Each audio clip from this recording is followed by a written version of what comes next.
Hello everyone, today I'm going to show you how to protect against spam comments on SiteGround. Just tap on my Swati browser before you creating an account. You will have to purchase the plan, and if you want to buy the premium or subscription of SiteGround, please go through the link in description. You will get a referral code from me, and after you will have to log in your account.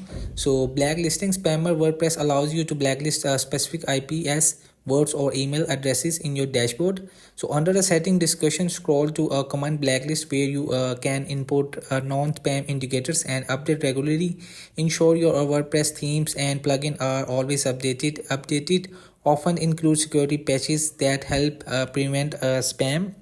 So you make sure you will have to update these all settings. And why spam protection matters for your site. So one, search engine plenties, and second, user experience, third, website performance, four, security risks, and five, maintaining site integrity. So this is your protection matters for your site. So hope this video helped you. Please don't forget to like and subscribe and get notified for more videos.